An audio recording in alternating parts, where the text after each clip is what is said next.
আসসালামু আলাইকুম ভিউয়ার্স। আজ আমরা আপনাদেরকে সাদা করে মুরগি রান্না করে দেখাবো।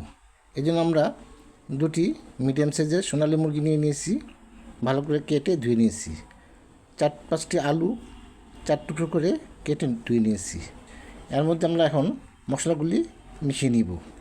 এর মধ্যে রসুন বাটা 1 টেবিল চামচ, আদা বাটা 1 টেবিল চামচ, ধনিয়া গুঁড়া 2 চা চামচ, জিরা গুঁড়া 1 চা চামচ, পেঁয়াজ বাটা 2 টেবিল চামচ, লবণ পরিমাণ মতো, টক দই 1 টেবিল চামচ দিয়ে আমরা মাখিয়ে নিব, ভালো করে মাখিয়ে নিব।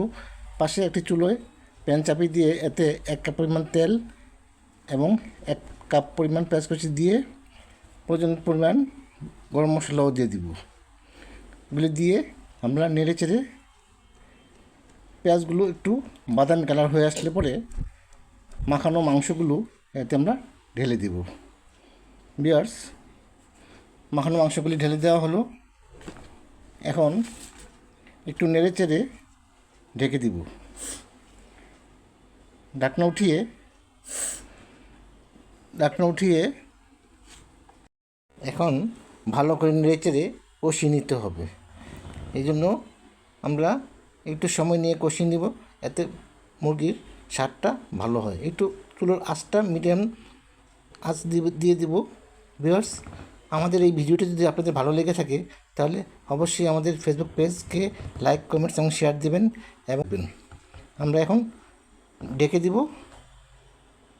ঢেকে দিয়ে আবার ঢাকনা উঠিয়ে কিছুক্ষণ নেড়ে এতে আমরা 8-10টি কাঁচামরিচ দিয়ে দিব।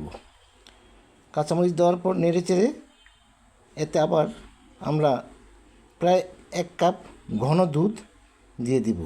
ভিউয়ার্স, অফ ক্যামেরায় আমরা প্রায় 1 কাপ পরিমাণ গরম পানিও এতে মিশিয়ে দিয়েছিলাম। এখন নেড়ে চেড়ে আবার ঢেকে দিব।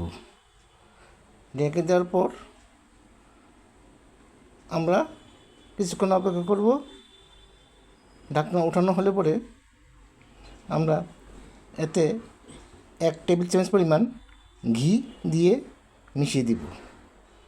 ভিউয়ার্স, দেখুন, এখন নেড়ে চেড়ে আবার ঢেকে দিব। আমাদের এই রেসিপিটি আপনারা এভাবে তৈরি করে খাবেন, অবশ্যই স্বাদ লাগবে এবং ভালো লাগবে।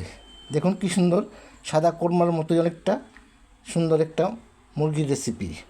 হ্যাঁ, এতক্ষণ আমাদের সাথে থাকার জন্য আপনাদেরকে অসংখ্য ধন্যবাদ। প্রিয় ভিউয়ার্স, ভালো থাকুন, সুস্থ থাকুন। আসসালামু আলাইকুম।